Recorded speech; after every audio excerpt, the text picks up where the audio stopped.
officially live. Some minor technical difficulties, but it looks like we're up and running. Yay. How are you today, Congratulations. Nora? I know, right? Fantastic. Yay, us. We figured it out, Yay. and it looks like we're streaming. So, welcome everybody. Thank you for tuning in. I get to sit here today with my good friend Nora. Um, Nora and I have known each other for about 5 years now, 6 years, I'd say. Yeah. Amazing sound healer, energy healer, Reiki professional, and just kind and gentle soul. Um, I'm going to read to you her bio. Nora started Pursuit of Vitality with a deep rooted passion to help teenagers find alternative treatment options for healing their trauma. Having personally experienced debilitating pain and being unable to find effective solutions within the mainstream channels, she turned to natural remedies and began her own journey towards natural healing. In this process, Nora came to the realization that talk therapy alone is not enough for a true healing and a holistic process. Her dream is to offer humanity a comprehensive approach to healing, one that addresses their physical, emotional, and mental well being by providing alternative treatment options.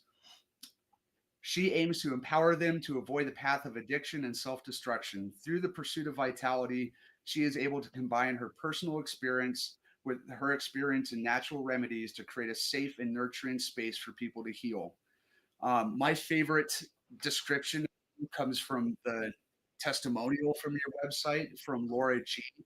Laura said, I came across Nora when I was very broken and had a lot of trauma in my body and mind that I was storing. I was insecure, full of fear and pain and sadness. I had it all. She is a walking angel and has taken me by the hands and removed all of these layers and has brought me to the woman that I am today. I trust her and she's amazing. So thank you very much for taking your time to meet with me today. And I'm very excited for the conversation that we're about to have. Yeah. Thanks for having me. Why don't you tell people a little bit about yourself? Who are you, Nora? Oh, who am I? That's a loaded question. I am first and foremost a mother of two beautiful teenagers, and I am an integrative health professional. I enjoy very much exploring any and all things holistic. I am a sound healer recently. Just finished my 200-hour training in sound healing. Nice. Yeah, Congratulations. thank you. I bet that was quite a process. Yes, it was. I am a craniosacral therapist. I work with all ages, from pediatrics to geriatric. I think that modality and gentian, along with the sound healing, are my favorite. So Why? they're the most effective. Okay. Yep. What other things have you tried that didn't work out or didn't have quite the same impact? Oh my gosh, the list is extensive. Yeah, I have literally tried just about everything. Mm. I think the thing I didn't feel like were as effective as I had hoped were massage therapy. Okay. I needed a more gentle approach, um, which is what craniosacral offers. Breath work was also a really effective way of addressing body, mind, and spirit. But I think that having the right breath work is important. What else wasn't effective? Oh my gosh. That's a great question. I've suffered through addiction and depression and suicidal ideation since my early teenage years and tried a lot of different modalities. And there's only been a handful that have been effective for me. Qigong being one, being able to clear energies that aren't mine, get rid of the energies that are but are unhealthy and dense and bring me down, and then the ability to cultivate and basically curate and empower the energies that are, as well as EMDR. That helped me a lot. And now I feel like I am who I'm meant to be. And when I have down days, I know the tools and tricks and tips and things to help me get back to who I am. So uh, I get the sense that you've had some trauma in your personal life as well. And I was wondering if you'd be willing to share any of that with the audience. what your journey has been like getting to where you are today. Sure. So I grew up with a manic depressed senile squalor syndrome parent. Mm, Senile squalor syndrome is somebody who hoards trash, self neglect. It's very extreme. So as a child, I was pretty neglected, mm, as you could imagine. yeah. I went through every type of trauma as a child: physical, mental, spiritual. Mm, I found myself on my own. Actually, I was removed from my home age 11 and 12. And then I found myself on my own at age 16. Child Protective Services actually had to come in. Child Protective Services removed me from my home twice as a Mm, child. One time because I was getting in a lot of trouble. okay. Acting out. I mean, when you don't get the attention and you're neglected, they say that bad attention is better than no attention. So that seems That's to true. be pretty normal.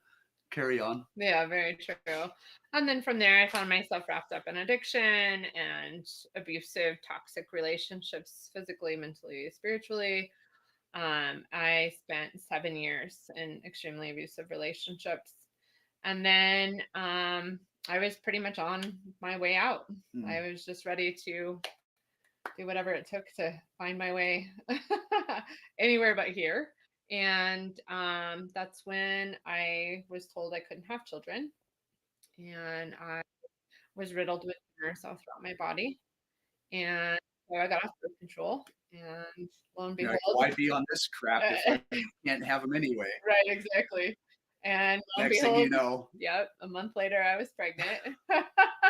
My son saved my life. mm, I firmly attest to that. God knew that that was the only way to keep me here. how so? Because I had nothing. I had nothing. No, like just nothing So within me that wanted to be here. you finally had a reason outside of yourself to heal and improve and become the person that you were meant to be. And it Yeah. was that one thing alone that started you on that journey. Yes. Yeah. Absolutely. Yeah, we often don't get outside our comfort zone. We don't do the things that are necessary until we don't have a choice, right? Right. When things become so dire that it literally is life or death, and it forces us to actually start to take the actions that we know. So, what was your first step when you realized that, okay, I'm going to be a mom now, fix some of this shit? Like, what was your first step to on your journey to healing? Well, the first step was actually Okay. being forced into recovery. Um, that looks like, group therapy and dropping UAs and talk therapy individually as well. And then treatment therapy, which Okay. none of that really did anything until I landed in domestic violence therapy. Yeah, a lot of people swear by it. I've got an aunt who's a psychiatrist, another aunt who's a psychologist. I got several friends with PhDs in psychology and psychiatry. I've just never been a huge fan of that talk therapy modality. And to me, it always felt like I was like when we carve our names into a tree, it always felt like I was hardwiring that trauma in deeper and deeper Yeah. every time I spoke it to reality, and it just didn't seem effective. In fact, for me, it felt counterproductive. I always left every session feeling worse, like I had just gone through it again. Right. So, what was the first thing that you found that helped? Well, so fast forward, I was sober for, That helps. yeah, definitely. What was your addiction choice, if you don't mind me asking? Meth. Mine as well. Yeah. It's a That's a tough thing tough, to break. nasty, gross. Yeah. It's really hard. I don't know what it was about my metabolism or what.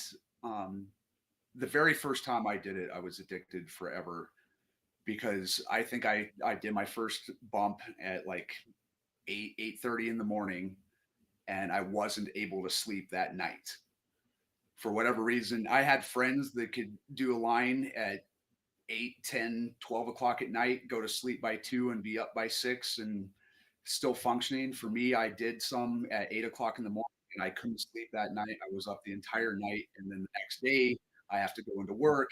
And it's like, how do I make it through this 10-hour work day? So what did I do? I did more. Well, I couldn't sleep that night. And there's just this vicious cycle.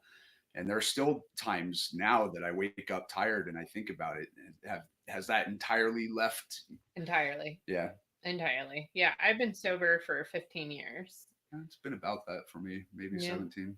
Yeah. I don't have any cravings for it. I don't have any thoughts of it. Um, I knew that I was really done with it when I caught my ex-husband using, Okay. and I could destroy it without second thought, just He did wasn't it. like, some, The very first time was the very first time I was like, oh, okay, get high for the weekend. And the second that thought popped in my head, I took a hammer and smashed the pipe. mm, And that part then is so empowered, which I mhm, love that word, right? right? That's why we're here. I'm a little bit about that. Yeah, right. That's kind of who I am, right? So, I will say that the dreams haunted me Mm. for some time. It took about a good 6 years before I quit having the dreams and any of the cravings, but I've been free of that. Like, So what got you well, first and foremost, like the fact that if I you were lost, a mom? I was a mom, and Mm, if I lost custody of my son, because I had lost custody of my son twice, mm, and if I had lost custody of my son a third time, that was it for right. me. Yeah, so that was really the motivation behind it, but ultimately it was I got tired. There was less pros than there were, or less, yeah, less pros than there were cons. Right. And so when that became my reality, like there's nothing about this that is enticing to me anymore. I knew that I was safe to move on from it. And the refusal to perpetuate the family history, the refusal to put your child through the same life that you grew up in. Yeah. Um, shit, I had a thought and it just escaped me. Oh, I often talk about it's easy to quit any addiction when we can make the pain of the alternative more painful than the act. Yeah. So quitting an addiction, whether it's drugs, alcohol, cigarettes, sex, shopping, meth, or heroin, is a really often painful process. Like Right. you go through actual physical withdrawals. It is a painful process. You lose almost all of your friends because when you're in that environment, that's who your friends are. They're usually the people that you're partaking with. Right. So you lose your whole social network. It's really hard. But if you can make the pain of the alternative more painful than the act, then we can quit almost anything. So Absolutely. for me, I was sitting on the park bench at 6, 7 o'clock at night one hot August evening. And this was the place that I would go to remind myself that there was still some joy in the world. Mm. I was deep in the pits of despair. I felt alone and isolated. When you're an addict and you're starting fights and you're stealing from your friends and you're a habitual liar, you don't have any really close relationships anymore. So I felt alone and destitute. And I would go to this park and I would sit there and watch kids play and tag and hide and seek and soccer and flying kites and fishing in the ponds. This was my happy place to remind myself that there was still some joy in the world. And I would just go sit there and say there's something good that still exists. And one hot August evening, I'm sitting on this park bench, and there's nobody in this park. Mm. I already felt completely alone, isolated, and destitute. I already lost everything and everyone that I ever cared about, and I start to tear up. And something spoke to me in a way that reverberated and echoed every cell of my being. It wasn't my subconscious because I was intimately familiar with the voices in my head. It Sure. wasn't in my panic. It wasn't audible, but it spoke in a way that echoed in my mitochondria, like in the DNA of my cells. And it said, if you don't stop what you're doing, we're going to back. Oh, dang. Wow. In that moment, I got a vision of the alternative. What would happen to me in my life if I didn't quit, if I didn't turn around, do an about face, and start walking 180 degrees in a different direction? What was going to happen to me? And that was more painful than the act of quitting. In that moment, that voice spoke to me and said, if you don't stop what you're doing, we're going to take it back, I was done because I made the pain of the alternative more painful than the act.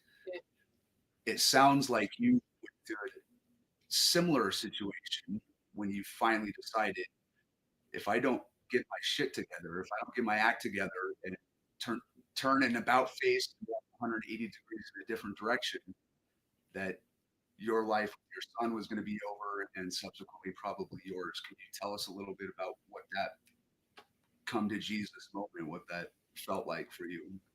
It felt just very like in my core solid. Like I just knew in that moment that I was done.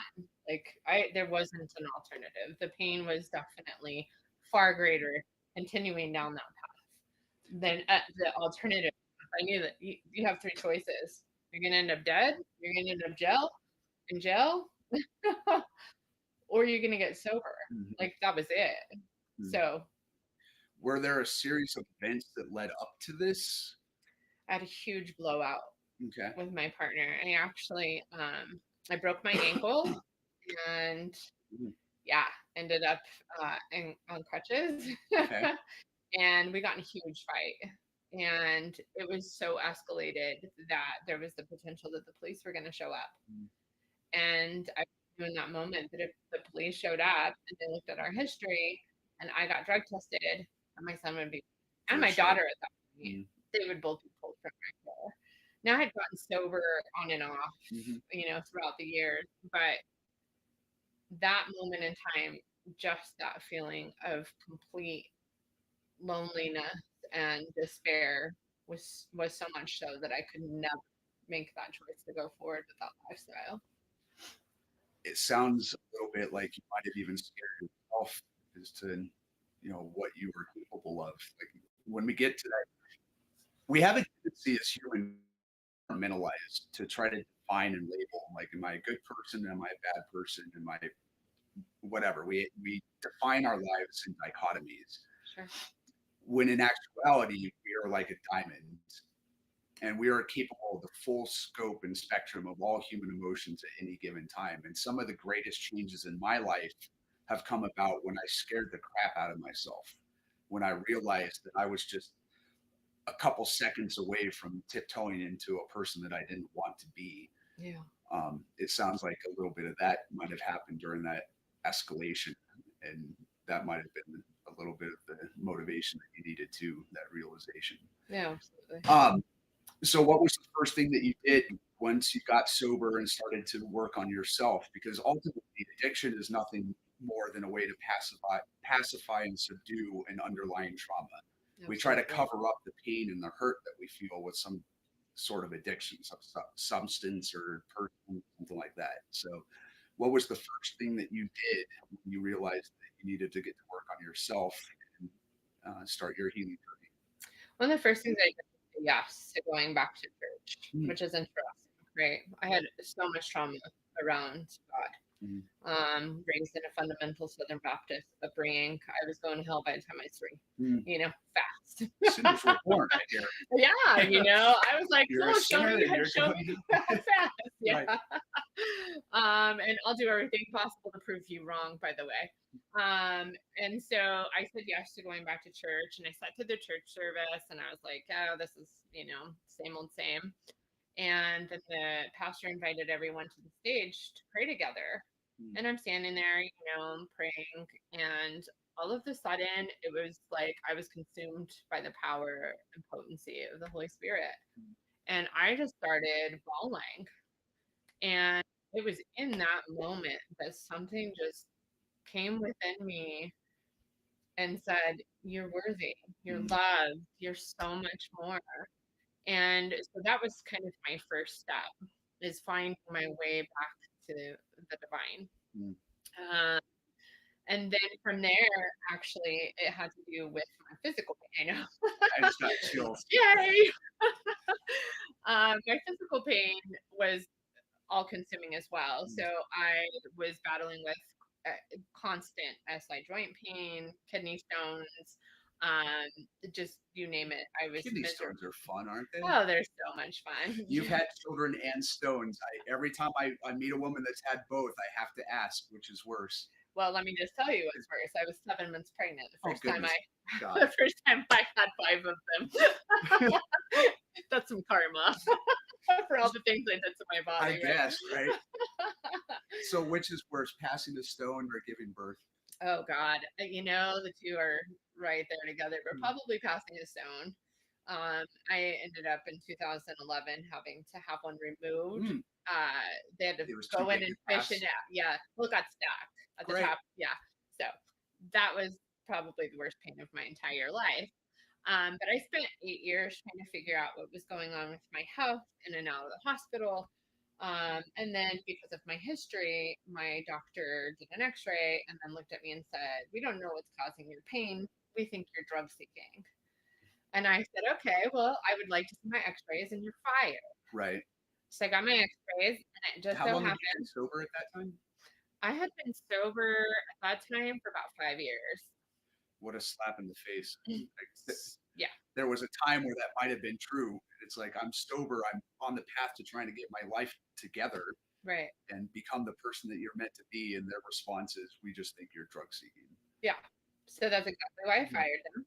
And I went home, and it just so happened I had a coupon in the mail from a local chiropractor and nutritional response therapist. Mm. And I said, "Well, I'm armed with my x-rays. Let's go see what they have to say." And sure enough, they're like, "Oh yeah, we can see why you're in pain. Oh gee, your pelvis is slanted and tilted. Mm. You have scoliosis. This is wrong. That's wrong." And that's when the deep path through holistic healing really started for me. That's amazing. I want to go back to something that you said. Standing on the um, stage at the church was the first time that you felt like you were worthy, Yeah. that you deserved love, that intrinsically you are loved. Yeah. When I was sitting on the park bench and it said, "If you don't stop what you're doing, we're going to take it back," it was the first time in my life that I realized that something or Gotcha. someone or some council or deity or something, some entity wanted me here more than I wanted. First in my life that I felt that I was intrinsically loved, that I was worthy. So that's definitely a through line. What was it about that experience? Can you kind of put your finger on it? Um, why that came to you or what that felt like? It's really indescribable. It was like the warmth of a motherly love. Mm. Like me, and this is an individual experience, of course. The Holy Spirit is a mother essence. Mm-hmm. So it was just this overwhelming, all-consuming sensation that flooded my body. It was on a cellular level. It opened my heart.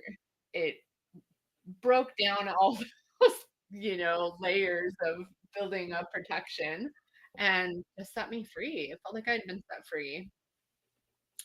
Yeah, the reason that I don't want to gloss over or underappreciate, undervalue your physical healing journey. That's definitely something that I want to get into. But for me, this sense of feeling intrinsically loved is really important to talk about right now because you don't have to turn on CNN very long or jump on Facebook very long or just pay any sort of attention to what's happening in the world today to realize that there's a lot of people walking around with a deep rooted sense of hurt. Yeah, Jim lots of Carrey trauma. said that beware the unloved, for that they always end up either hurting themselves or others. Yeah, I've often said that not all hurting people hurt people, but all people who hurt people are hurting.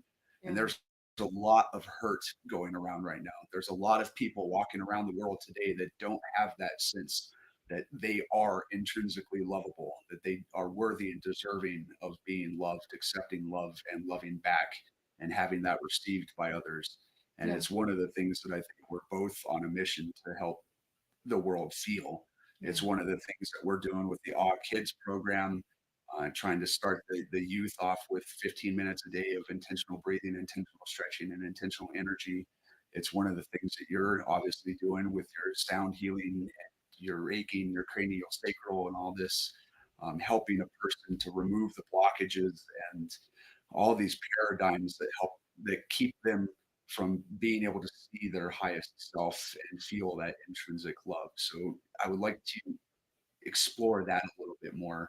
Okay. What is it about what you do that helps a person get to that state to realize So I would say accessing the kingdom within. that? What does I that mean to the layperson? So that means that I'm actually connecting to that inner wisdom, that inner position, that inner intelligence that is the soul that resides within the physical body. It's really tapping into that central nervous system and allowing the stuck energies, the traumas, the whatever needs to move. It just gives it space and intention to do so. And of course, I set my intentions and create a container in which I am calling in the light and all of the forces for the light and the power of the Holy Spirit into every single session. Mm.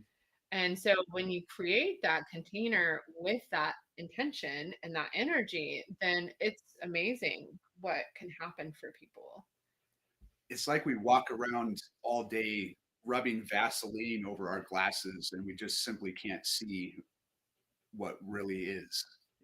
And you come along with these tools, these different techniques, all these modalities that we've known for millennia, Yeah. and it's like coming by with a little microfiber cloth and wiping the glass clean so we can see who we really are meant to be. Yeah. Um, what has been, let's go back to your physical healing journey now. Yeah.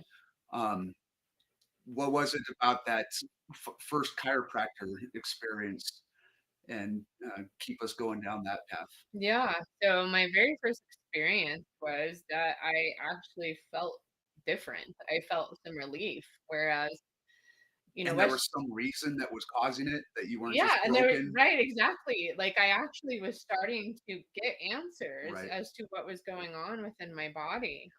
And obviously when you're destructive to your temple is gonna crumble, right? Naturally. Right, naturally. Like I was in full awareness of that, but I was never taught nutrition.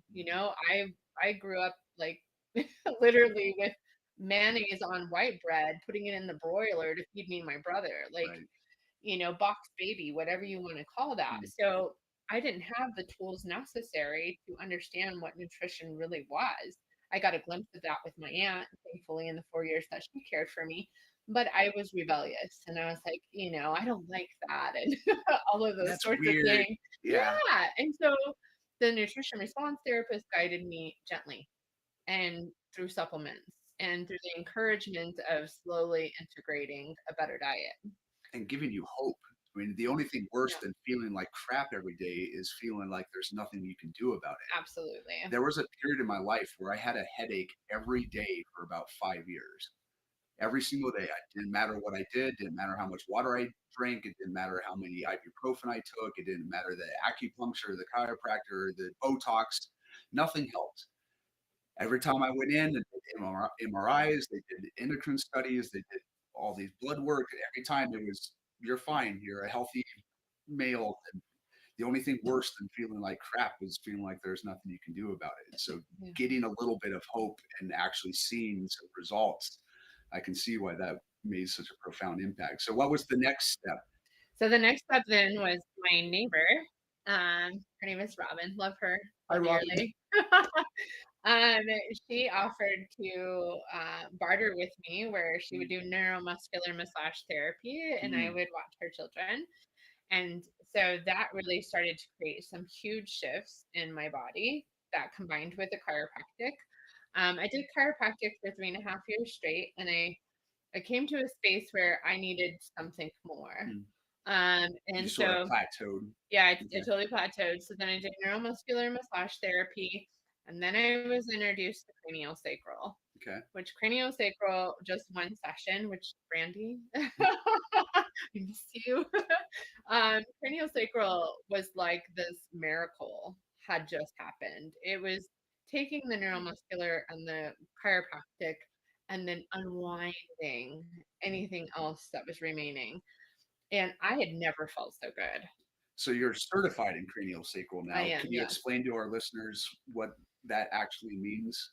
Yeah, so what that means is I'm working from cranium to sacrum, just as it sounds. No more than 5 grams of pressure, and I am identifying where within the central nervous system there are restrictions, and I'm inviting and encouraging the restrictions to unwind and the cerebral spinal fluid to be able to flow freely from cranium to sacrum. So there's like little blockages in our spinal cord that's keeping this flow from going smoothly, or what's the deal? So it can be in the myofascial system, Okay. it could be in the skeletal system. The cranium tends to be a huge space for people Mhm. where they have even as far back as birth trauma. Mm. Um, so we once thought that once our skull was fully developed, that it didn't move. Okay.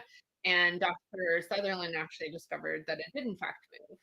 And another cool tidbit is my great grandfather, who was an osteopathic doctor, was trained by Dr. Sutherland Oh, weird. and Dr. Still. Yeah. Nice. So the first time I did a cranial session, it was like, oh, I know exactly what I'm doing. Like, this is in my blood. Right. It's literally genetic. Yeah, It's in your heritage. it Nice. really, really, really deeply is. Nice.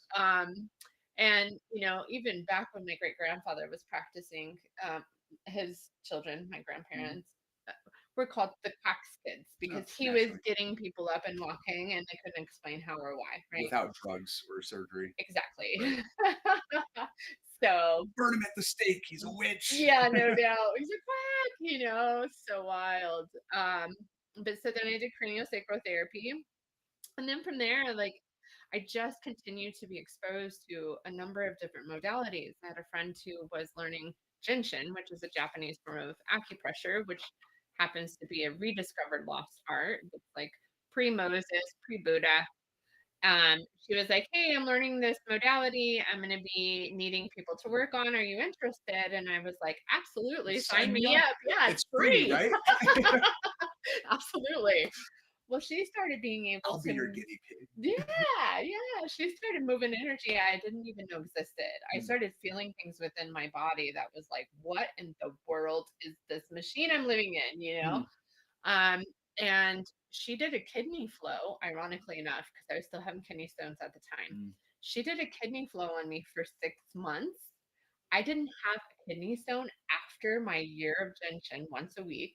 mm. I did not have another kidney stone for 7 years. Wow. Yeah. Now it's been too long. She's moved away. So I haven't had as much gentian. What's the difference between Genshin and Reiki? So Jinshin is 26 energy points Okay. along the body. That's very specific.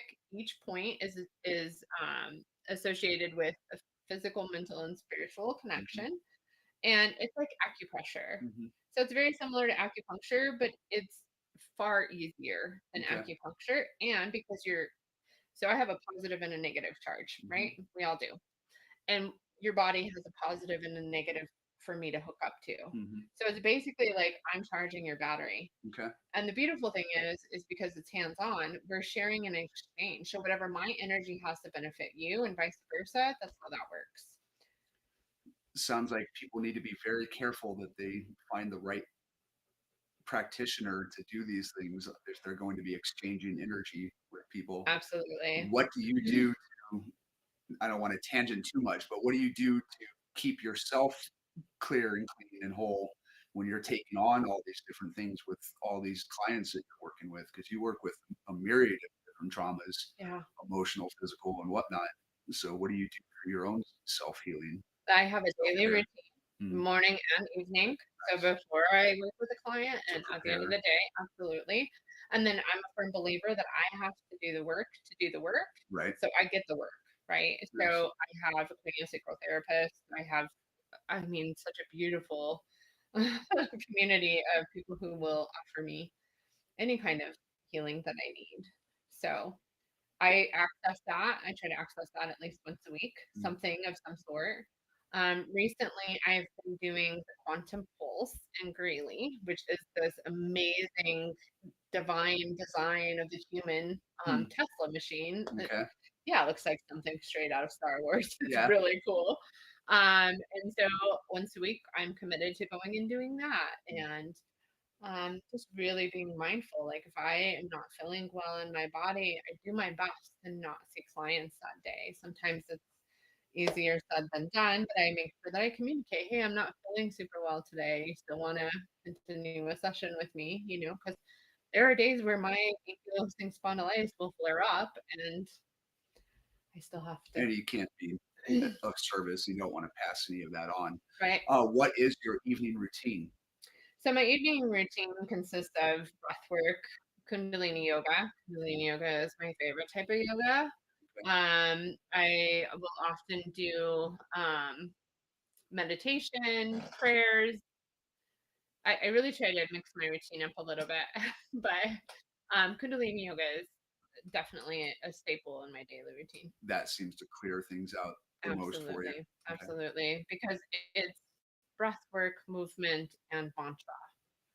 Well, I've often described myself as a brawny sponge. Like my whole life, before I even knew what an empath and an HSP was, I always felt like I was crazy. And I felt like I was constantly picking up and absorbing the energy of the people around me. Mm. I would give a hug and be a confidant for a friend that was depressed or contemplating suicide or something like that. And 2 or 3 days later, I would just be a wreck, and I'd be like, "Where is this even coming from? Yeah, This isn't mine. There's no way this is mine. I'm having a good day. The sun's shining.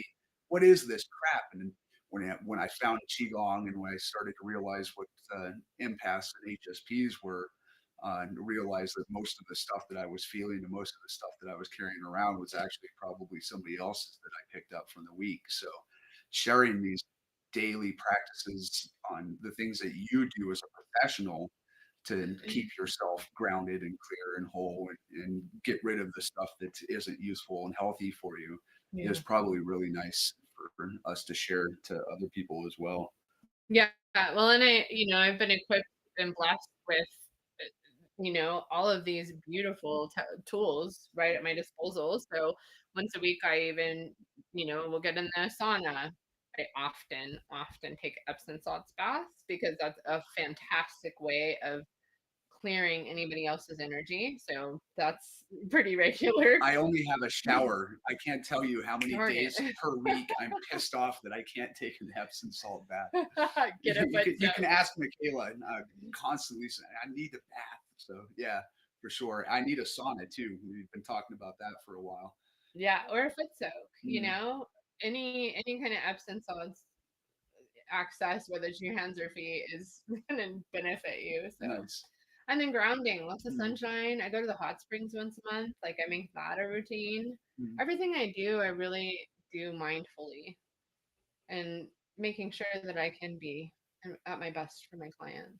I'm working with babies now, Right. even more important. So you have to make sure that you're vibrating at I the am top level. pure. Yeah. Yep. Yeah. It's eerie how many massage therapists that I've been friends with over the years that have ended up with very severe illness. Yeah. And I mean severe, like everything you can imagine, different forms of cancers and you name it. Yeah. And it's like you work all day in close contact with other people and you're dealing with their densest, most negative, unhealthy, saddest emotions, and you're picking up some of that stuff. And sooner or later, it ends in disease. Yeah. And if we don't make Absolutely. this a daily practice for ourselves, it's pretty nice that this is your life and this is your profession and this is what you do because I find it really difficult to do the things that I know that I need to do because it doesn't feel urgent. You Sure. know that you have to do a daily practice because you have three more clients tomorrow that you have to be top notch for. Yeah. For me, it's like it's not until I'm on the verge of tears that I'm like, oh, I need to do something to take care of myself. It's been a week Nora. since I've even meditated. I need some help, Nora, please. Exactly. Um, I want to go back to this sense of pain that we see in the world. Yeah. I think it correlates nicely to the self care that we're talking about. I think there's definitely a through line there. Where do you think a lot of this pain and hurt that people are walking around with is coming from in the world? Oh my gosh. Generational trauma. Mm, I mean, we are dealing with on a cellular level, everything that belongs to both of our parents and then their parents and up to 7 generations. I think that's a Explain that a huge little part bit of it. more for people. Sure. What is So generational trauma or intergenerational transference for the people that haven't heard of that before? yeah, so it gets encoded in our DNA, Okay. literally on a cellular level. And that memory, that fabric of our parents and their parents, and that all gets transferred to the fetus. So when we go through something traumatic, if we have emotional trauma or physical trauma, that changes our our genetic code, Mhm. and then we pass that on to our children, grandchildren, and things like that. Yeah, if we don't do the work, Okay. right? If we're not doing daily practices or, seeking ways to heal that trauma, we're just carrying it on to the next generation. Most people don't have the tools. They don't know how. Right. They don't know what to do. Which is why I think we've seen a huge rise in people seeking medicine ceremonies, Mm. right? People are seeking ayahuasca or shamanic journeys Or or cacao peyote or or cacao. DMT. Right, Yeah. exactly. People are actually in this space of awareness that we are in a super crisis here as humanity. And so they're wanting to get to the root of that darkness. And these medicines are offering a gateway in order to do that. Right. And so we have seen exponential growth. It's nice that they're actually starting to use some of these and they're being approved. Yeah. For the longest time, we've known that these are available to us, and the FDA and whatnot has been preventing us from being able to utilize them. It's nice that, like in Colorado and I think Oregon and a few other places, like you can actually have psilocybin for personal use, and Yeah. they're actually utilizing ketamine and DMT in studies for PTSD and all Mhm. these different traumas that have proven really, really effective. Yeah, and you're right. I think something at a core level knows that there's something more, that we're capable of living a higher, brighter life. There's a more true, authentic, lovely version of who we are that's meant to be existing in the world, and it's calling to us. It's we're our soul is seeking this higher version of ourselves. Absolutely. Absolutely. Yeah. And we're seeing like at a systemic level that the reality is there isn't a lot of care, Mm, right? Our FDA is failing us, the CDC is failing us, like our governments are failing us. Our food is toxic, our air is toxic. What we're being shown on TV every day is just trauma, trauma, trauma, fear, fear, fear, be fearful, mhm, just that is such an assault on our body and mhm. every layer of our body that, yeah, we're in a pretty critical stage for multiple reasons, right? Yeah. What can we do about it? Because I think a lot of people are walking around with this sorrow or this fury, so much anger or hatred or frustration or despair or sorrow, sadness, and they don't know what's available and they don't know what to do about it. What can the average person like you and I, or the person listening to this, do on a daily basis? What can we do about what's happening in society today? All else save God, first and foremost, Mm, right? Like seek your creator. mm, I think that has to be the daily commitment, is just getting silent and listening to that still small voice that is the mm, divine, and then finding things that people are saying works. Find a Reiki practitioner, a cranial sacral therapist, or yeah. an EMDR therapist. Like really being able to get plugged into the resources out there. A sound bath. Mhm. Sound baths are affordable. Right. Sound baths are effective. They move energy. You're going to sleep better than you've ever slept in your Mm. entire life after a sound bath. I know some people that could use a better night's sleep, myself included. Well, I'm excited that you'll be Yeah. able to get that this evening after our Yeah. session. So, Um, shoot, forgot what I was going to go. Did I interrupt you? Keep going. breath work, Mm, accessing our breath, YouTube. I mean, we have technology that has mm, so many resources that are free at our fingertips. mhm. Meditation, solfeggio frequencies. I could go on and on. there is so many things that we can do, small things every single day that can make little improvements until they become big improvements.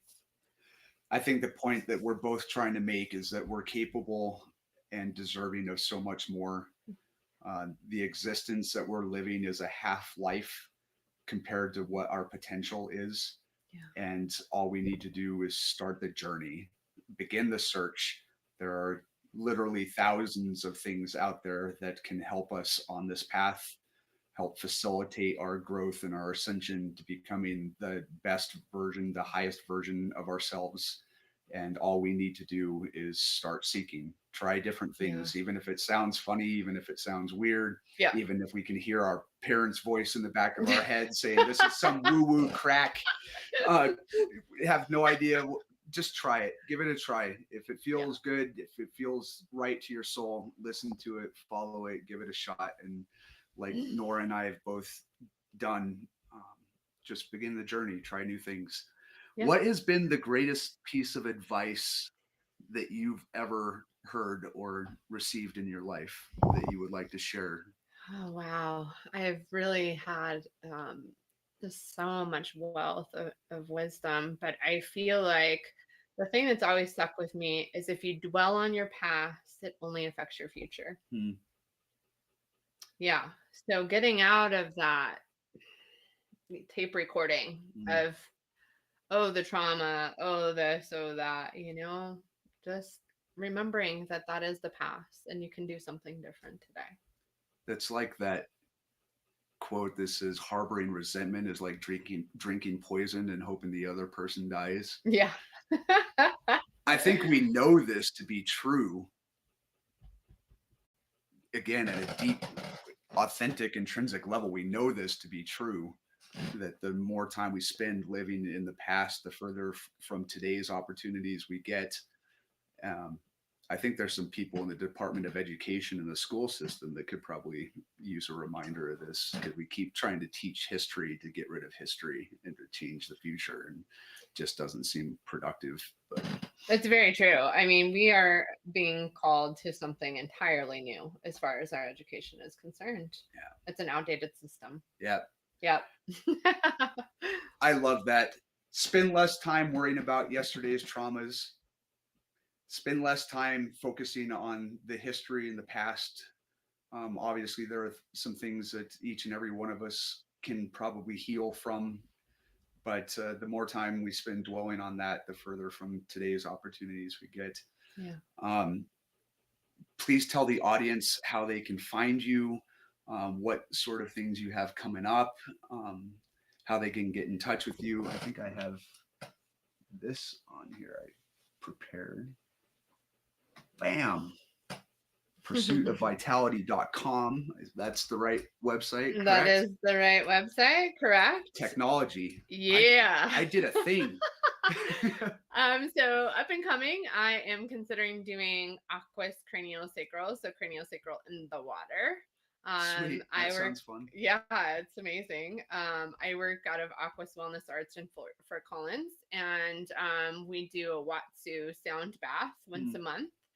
And I just really want to work with craniosacral in the water, so it's warm water. And I'll also include some of my crystal bowls, whatever crystal bowl is being called to the individual, in the water. So I actually clear your aura while you're floating. Beautiful. So that's coming up. That's new. And then on November 30th, we are doing the Star House in Boulder, which is huge. It's a very sacred temple.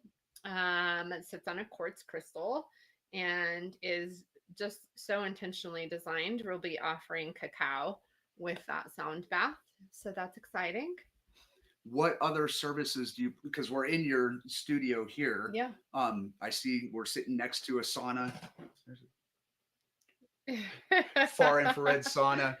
What other services do you provide here in your office, in your studio here? Sure. So I do reflexology. I do access consciousness. I do full detox package. I can do group packages. I have both analog as well as digital sound healing ability. I have an biomat. I have luminoceutical light therapy. oh my goodness, aromatherapy. I mean, pretty much if you can think of it, I Shin probably have Jin, it. Genshin. Jin Shin, sorry, cranial sacral, you Yeah. name it, Nora's got Yeah. it. Yeah. Any special offerings coming up? Any discounts or anything that the users can get a hold of you and try out what you do? Absolutely. Okay. So, for this podcast, especially, I would like to offer a 30% discount for Aw, all new clients. yay. And then, after the holidays, I'm going to be offering important self care packages at $22 a person. So you'll be able to come in and explore everything it is I do for Wow. $22, which is Jeez, that's amazing. insane. Yeah. So Um, this has been so wonderful. Thank you thanks. so much. I appreciate you, Yeah. Nora. Thank you. Remember, everybody, we are capable and deserving of so much more. We deserve to feel loved, to receive love, and we are capable of showing up in the world in a much higher form than what we're currently living. Um, I love you all. Thank you for tuning in. Appreciate you, and we'll see you again soon. Thanks. Thank you, Nora.